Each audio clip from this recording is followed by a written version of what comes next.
Okay,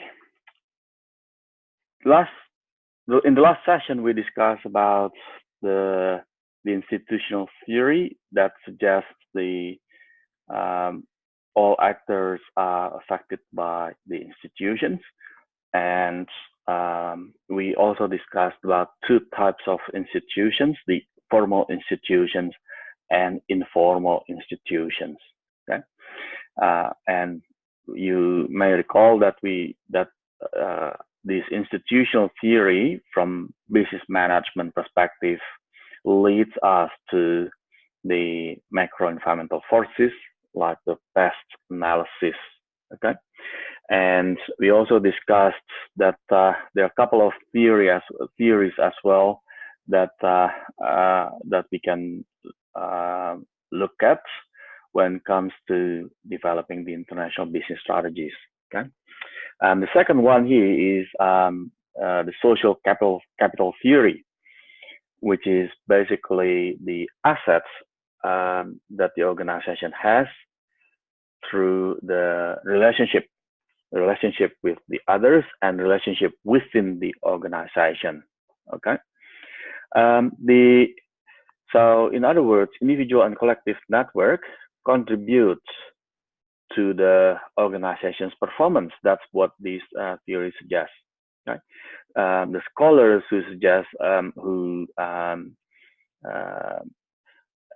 who research the social capital theory basically suggest that organizations need resources in the competition, and the traditional resources include financial resources and human resources. Now we also need to consider the other type of resources, which is basically the social capital as part of the resources, or network as part of the resources. Broadly speaking, the social capital theory, which is probably relatively still young, was introduced as a response to the institutional theory, if you like. If you look at Gabriel, for instance, Gabriel Tardy, for instance, he he criticized the Durkheimian theory on institution, um, where Tardy suggests that basically we our behavior is not only influenced by the institutions, right? So that's the central focus of the institutional theory, where our behavior as social actors are influenced uh, by the institutions or rules, both formal and informal rules. Okay, but we also have the opportunity to influence the formation of the institutions. Okay, through our relationship.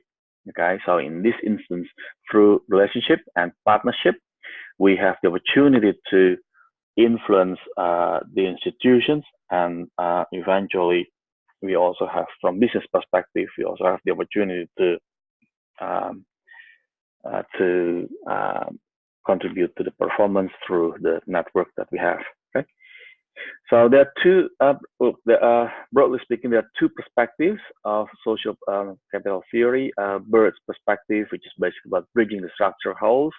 So people say that this is actually more into the external network, and Coleman's perspective is the second one, which is more about the bonding view, where relationship develops between the actors through frequent interaction.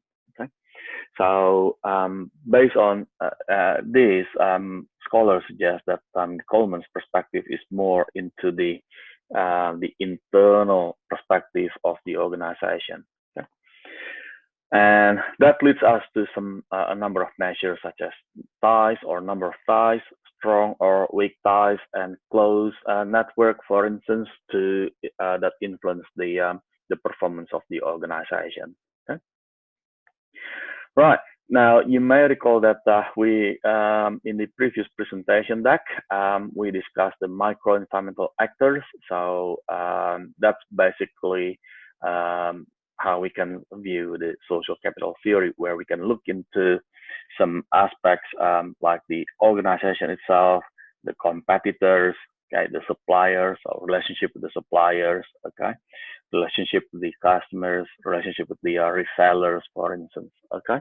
So that's how the social capital theory contributes to the studies of to our business management operations, okay.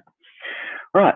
So the next one is the next topic I'd like to discuss with you is entering the foreign market. And in terms of entering the foreign market, we need to make three decisions actually: where to enter, when to enter, and how to enter it. Okay. So, well, of course, you can also argue who to enter within the organization. On top of that, okay, who are you going to assign to execute that project, to execute the expansion of the foreign market,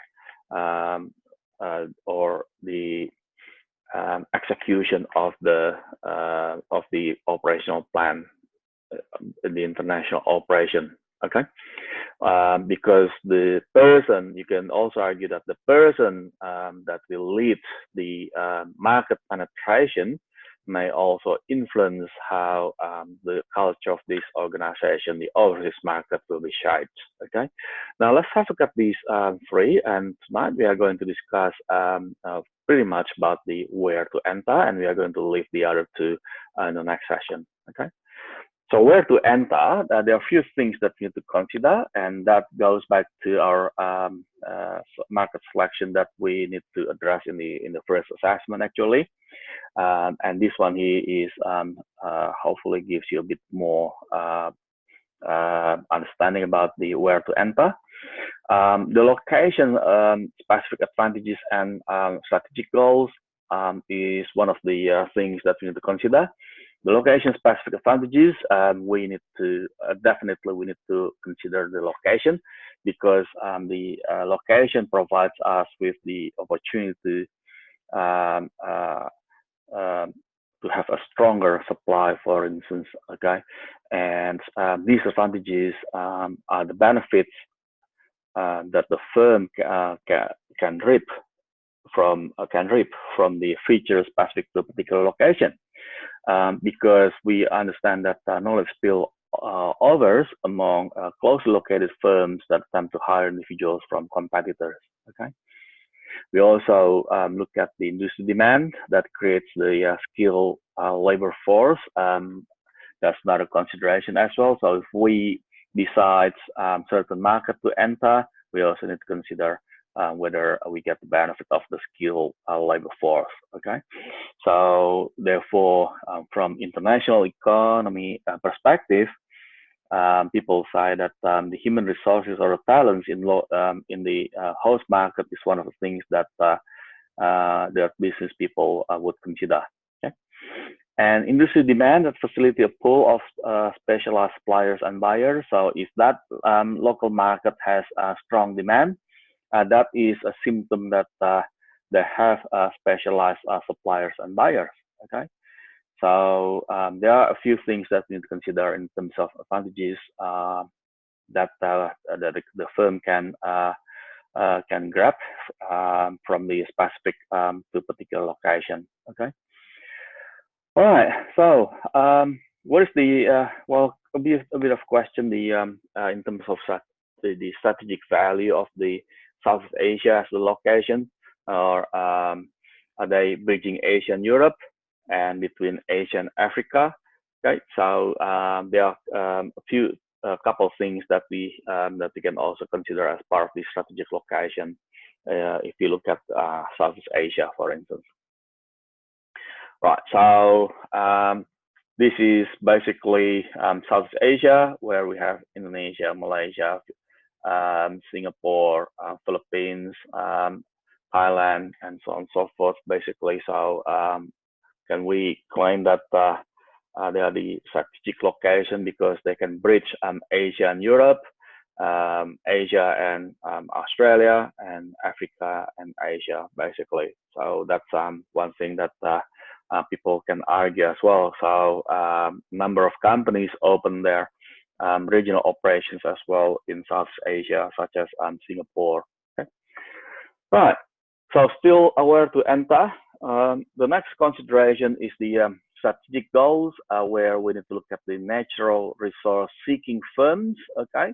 So that is the first thing. Okay. So if we are a firm that looks for natural resources, then we may want to consider, countries that are rich in oil, for instance, like the Middle East, Russia, and Venezuela. Now, in saying that, of course, we also need to look into more detail, not only about the natural resource seeking natural resources as well. Okay. And market-seeking firms, for instance, look at, in this instance, we look at the strong demand for products and services. Obviously, China and India would be quite prominent in this aspect, where they have more than 1 billion people in this market. Okay? And we can also consider that from the efficiency perspective. Here we are looking at the economies of scale and cost factors, so we need to look into more details which country that provides us, the opportunity for economies of scale and reducing our costs. Okay. And the next one is the innovation-seeking firms that target countries and regions renowned for world-class innovations. Okay, so we can look at, for instance, the Silicon Valley and Bangalore, for instance, the Asian Silicon Valley when it comes to information technology, or Dallas, for instance, in terms of telecom, or Denmark in terms of turbines. Okay, so that's type of things that we also need to think about when it comes to considering where to enter from the strategic goals perspective. Okay. The other consideration is the cultural or institutional differences. Okay, so we need to look at the difference between two cultures along some unverifiable dimensions such as individualism. Okay, so you can look at the informal institutions that refer to the our past forces again, or we can also look at the institutional distance, which is basically about the extent the similarity and dissimilarity between the regulatory, normative, and the cognitive institutions of the two countries. Okay? So here we look at more into the institutions if you refer to the past analysis that we had. Okay, and the cultural and institutional distances between the West and Saudi Arabia, for instance. Okay, so that's another in terms of distance of culture, for instance. You can also look at it from a different perspective, such as the cultural proximity between two countries. Okay. Where to enter again? We may have stages, and I think some students discuss with me about the market selections, and I say, yeah, okay, you can consider that at the moment.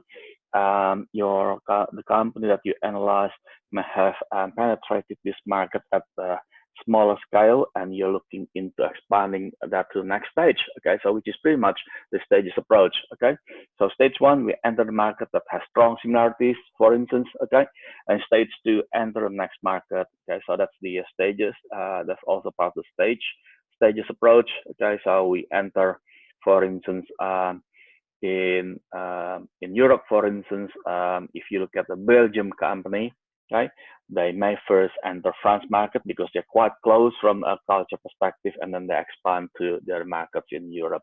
Okay, and a Mexican firm, for instance, in America, in the American continent, may enter Texas market first and then expand to other markets as well, because of the, so in here they do the what we call as the stages approach. Okay, and of course the other one is the strategic goal approach that we discussed before. Okay, all right, so that's basically the when to enter, where to enter, and hopefully that helps us to understand the entry strategy further. Okay.